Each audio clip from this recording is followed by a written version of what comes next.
All right, everybody. Hey, we've been in this series called Genesis, where we have been looking at the love of God. We started off talking about a guy who was named Abram, and then his name was changed to Abraham, and him and his wife, Sarah, had a son named, do you remember?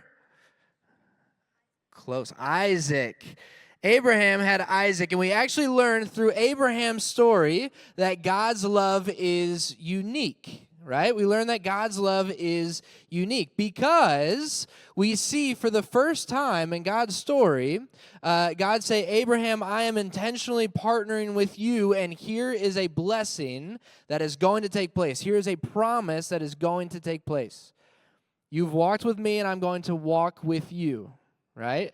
And so Abraham, he shows up. We learn that God's love is unique. And then Abraham and Sarah have a son named Isaac. We kind of skipped over Isaac and Rebekah's story, but it is interesting for certain. Okay? Isaac has a son named Jacob, who we learned about 2 weekends ago. And Jacob had a brother named Esau. Does anyone remember what Jacob's name meant? Jacob's name meant deceiver. Yes, because that's what he was. He was a deceiver. He went throughout his life trying to figure out how to deceive people, how to get what he wanted. He stole two things from his brother Esau. He stole his birthright, which meant that instead of being the youngest brother, in the eyes of the law, he was now the oldest brother.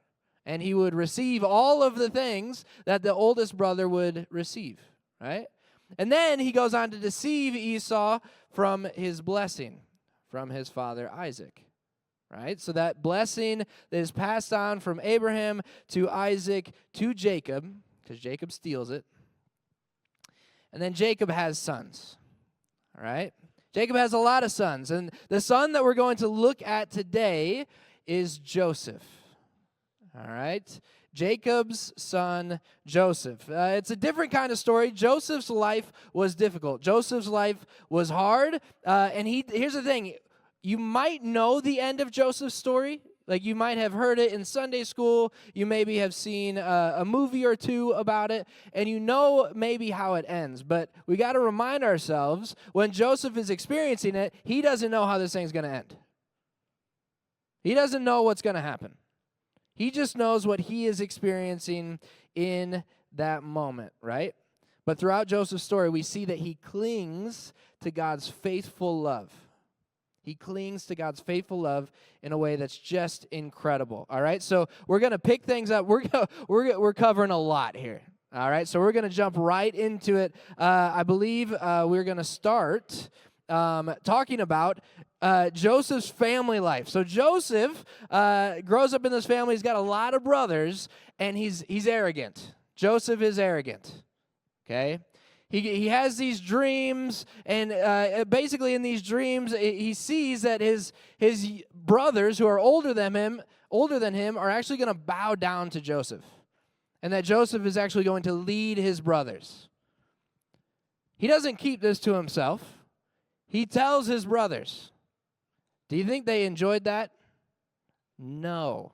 They did not think that was very cool. And to add to the drama, Jacob was very clear that he loved Joseph a lot. While all the other brothers had to work in the fields and take care of flocks and that kind of thing, Joseph got to hang out at home, very relaxed, and he would just kind of go out and check in on the brothers. Hey, Reuben, Judah, how's everything going out here? Good? All right, I'm going back to the house. To make matters worse, Jacob loved Joseph so much that he gave Joseph a very special coat. Okay, a very colorful coat, and you could imagine if the brothers are already like not a fan of Joseph, they're jealous, and then you see Joseph walking around with this nice, cool coat that has many colors. The jealousy rises and rises and rises, and eventually the brothers are like, "We have to do something about this. He is annoying. He's arrogant. Our dad loves him the most," and so they come up with a plan. Some of the brothers are like, "Let's just take him out." Take him out, right? But then Reuben says, I don't think that's a good idea. I don't think we should do that. let's come up with another plan. And while they're trying to come up with another plan, the rest of the brothers say, let's just throw him in this pit. Let's just throw him in the pit. He's probably not going to survive the pit, but we didn't do it. We threw him in the pit, but we didn't end his life. We just put him in the pit. Okay? They're justifying it. And so they're about to put him in the pit, and then they're like, well, what if we just send him somewhere far? What if we just send him away from the family? What if we just sell him to these traders that are passing by, and, then it's not our problem? And so some of the brothers do that. And Reuben and Judah find out that he's gone, and they know that Joseph is Jacob's favorite son, and they're like, we're going to have to cover this up somehow. So they actually take the coat of many colors. They find some goat's blood, put it on the coat, and they take it to Jacob and say, hey, Dad, it looks like something happened to Joseph. We don't know where he's at, but here's his coat. It's got blood on it. So an animal probably got to him. And Jacob, the dad, is distraught. But we see that Joseph is alive. He's just been sold at this point. And that's where we're going to pick up in the story. Genesis 39, verses 1 through 3. And it says this: When Joseph was taken to Egypt by the Ishmaelite traders, he was purchased by Potiphar, an Egyptian officer. Potiphar was captain of the guard for Pharaoh.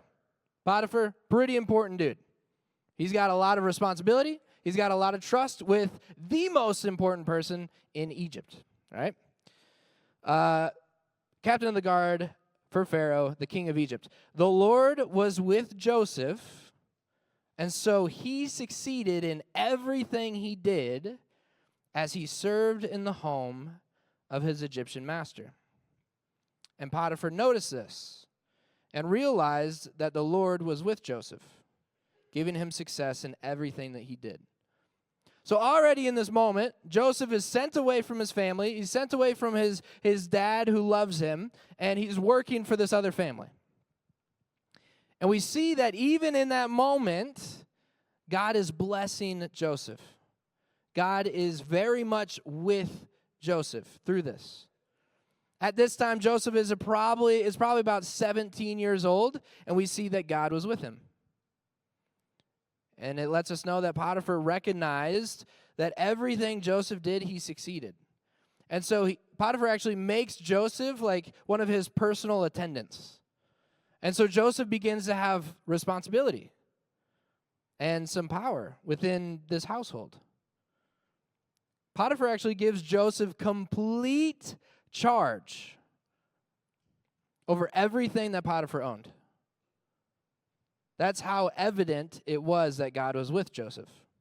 Now, here's the thing, though. Potiphar's wife really liked Joseph, and Joseph did not like Potiphar's wife. Okay? And at some point, Potiphar's wife makes up a lie about Joseph and says, hey, Potiphar, Joseph did something that wasn't cool. And Joseph, it's Potiphar. He's got a lot of power.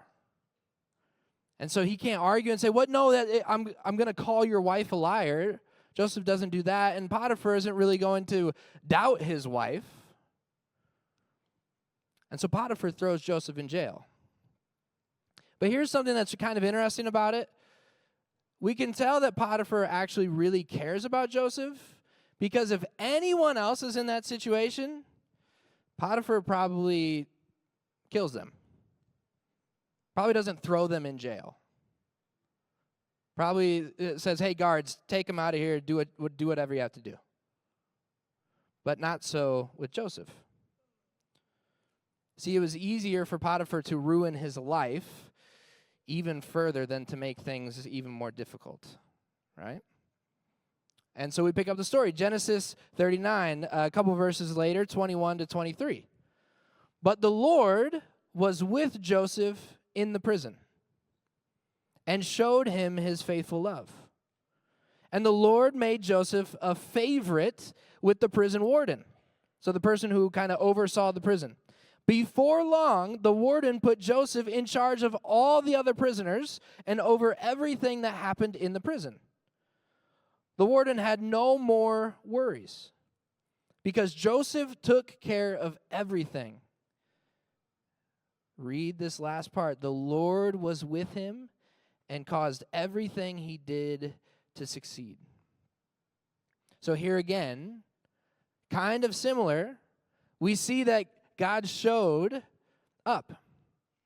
And he showed Joseph his faithful love.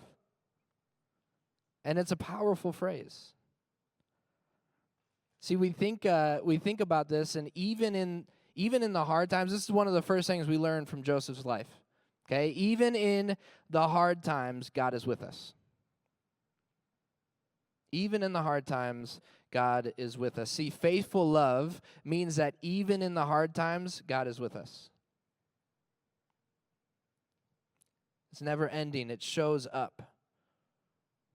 Joseph was an incredible young man, and instead of giving up and focusing on some of the wrongs that have happened in his life and how he ended up in prison, how he even ended up in Egypt in the first place, he continued to do the best that he could, and he continued to succeed. And God was with him. God was with him, guiding him and protecting him. The prison warden takes notes of this and gives him more responsibility and says, Joseph, you're going to actually be in charge of everybody else in here. God is still there. And then while he's in prison, another incredible thing happens, and there's a cupbearer and the chief baker, and these two worked for the Pharaoh. So the cupbearer, if the Pharaoh was going to drink something, the cupbearer would actually drink it before the Pharaoh did, just in case there was some poison in that drink. So then the Pharaoh doesn't die and the cupbearer dies. Really important job. Okay? So, cupbearer finds himself in prison. Chief baker, well, he bakes. He also finds himself in prison.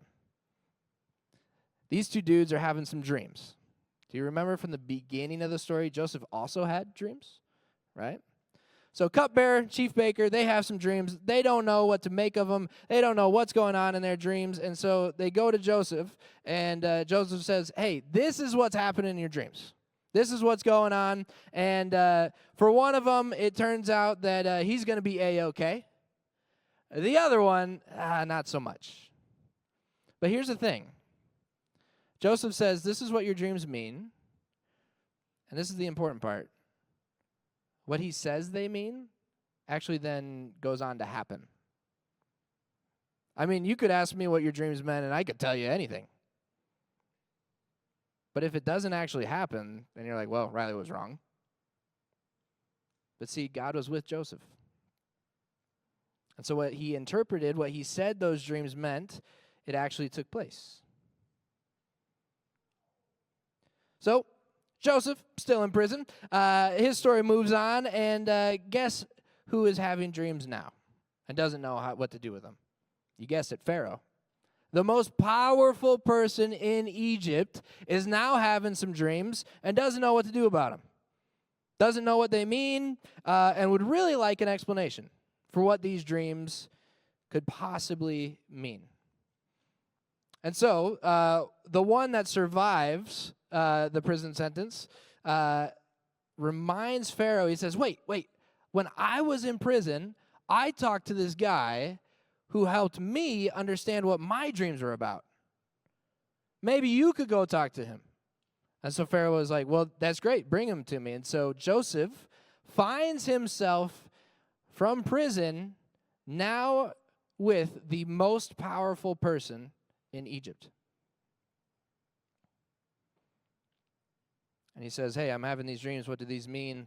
And Joseph gives him the explanation. He says, hey, your dreams actually mean that there's going to be 7 years of harvest, of plentiful harvest, a lot of food in Egypt. And then there's going to be 7 years, no food, massive drought. And so you need to store up what you can in the 7 years where there's a lot of food so that you are okay during the 7 years where there's not a lot of food. And Pharaoh's like, whoa, that That's incredible. I can't believe that you were able to tell me that. And so he's so impressed, he actually gives Joseph gifts and a new cloak, and he then makes Joseph the most powerful man in all of Egypt other than himself. And he's actually given Joseph the plan or the task of, hey, make this plan come true. So the 7 years come, there's a lot of food. Joseph does what he says needs to be done. He collects all the food. They make sure that they've got plenty. And then the 7 years of no food hit. Meanwhile, his brothers and his father are still away in their homeland, land of Canaan. And they also don't have food. And so they make their way to Egypt. And they go and they say, hey, we just need some food. And guess who they end up talking to? Their brother, Joseph. It's been a long time. Brothers don't recognize Joseph, but Joseph recognizes the brothers. And so a whole lot happens in this scenario, but he finally explains who he is. He says this in Genesis 45, 3-8. He says, I am Joseph. He said this to his brothers, is my father still alive? And guess what? Shocker, his brothers were speechless. They were stunned to realize that Joseph was standing there in front of them. Please come closer, he said to them. So they came closer. And he said again, I am Joseph, your brother, whom you sold into slavery in Egypt. But don't be upset and don't be angry with yourselves for selling me to this place. It was God who sent me here ahead of you to preserve your lives. Joseph is seeing it. He's saying, hey, if I'm not in Egypt, I don't know if I can be in this place of power. I don't know if I could have told Pharaoh his dreams so that we could prepare for 7 years of no food. And guess what? You're here because there's 7 years of no food, and I can help. It's incredible.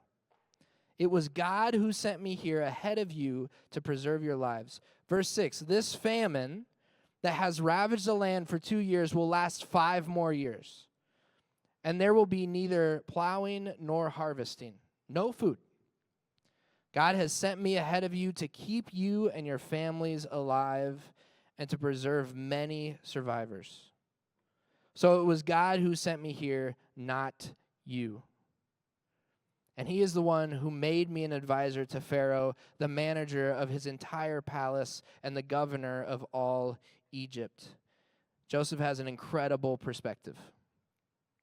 He's able to see that even through all of that, the years of trial and frustration and ending up in prison has led him to this moment. And God was with him the entire time. And in the very last chapter of Genesis, we see Joseph say this, Genesis 50:20. You intended to harm me, but God intended it all for good. He brought me to this position so I could save the lives of many people. And what we see is that Joseph was no longer the arrogant 17-year-old who bragged about how his dreams told him his brothers were going to bow down to him. He had transformed into a man who saw the power given to him as a gift from God to preserve their family and the lives of countless others. It was no longer about him. It was all about God. The last thing we learn is that God's good may not always feel good. God's good may not always feel good. We might not be able to see in the moment what is going to come out of it, why we're experiencing what we're experiencing. And then we remember that God's love is faithful. So even in the valleys, even in the mountaintops, God's love is consistent and faithful. Our pursuit of God cannot be distracted. We need to trust that God's faithful love is still with us. The ultimate example of evil being used for good is when Jesus is crucified on the cross. The angry people's intention was horrible. But through what happened, we all have the opportunity to be restored to God. In the account of the apostles in the book of Acts, chapter 2, verses 22 to 24, the author says this, people of Israel, listen. God publicly endorsed Jesus of the Nazarene by doing powerful miracles, wonders, and signs through him, as you well know. But God knew what would happen, and his prearranged plan was carried out when Jesus was betrayed. With the help of lawless Gentiles, you nailed him to a cross and killed him. But God released him from the horrors of death and raised him back to life. For death could not keep him in its grip. This is the greatest event in history, one that provides salvation for all of us. And it happened through people doing evil things to Jesus, nailing him to the cross. Their intentions were evil, but God meant it for good. Evil cannot get in the way of God accomplishing his will. It can't. Because the last thing we learn is that God is in control. God is in control. And so we end Genesis there. That's where we end Genesis. We've learned a lot about who God is in these last 3 weeks. And I would encourage you, go back and read it for yourself. Just remind yourself, go back to Abraham's story and remind yourself of how God's love was unique and showed up. Go back and read Jacob's story and see how God's love is forgiving as he changes Jacob's name from the deceiver to Israel. Go and read Joseph's story and see how God's love is faithful. It continues, it perseveres. It seeks Joseph out. Because that's what love is. I'm going to pray, and then we're going to go into a last song that we actually get to either read the lyrics or sing out about God's love. And you'll see some of these themes through this last song that will connect to each of the weeks that we learned about throughout this series. So I'm going to pray, and then I'll invite you to stand. You guys can come forward, and we'll continue on. Heavenly Father, thank you so much for this space. Thank you for this opportunity to lean into your truth, all that you have for us in the book of Genesis, all the different things that we learned about your love, the characteristics of you, your uniqueness, your forgiveness that shows up again and again, and God, of course, your faithfulness, your faithful love that meets us day in and day out. If we're having a good day, your faithful love meets us. If we're having a down day, your faithful love meets us. God, in this last song, help us to see that through these words. God, we love you and we praise you. In your Son's name, amen.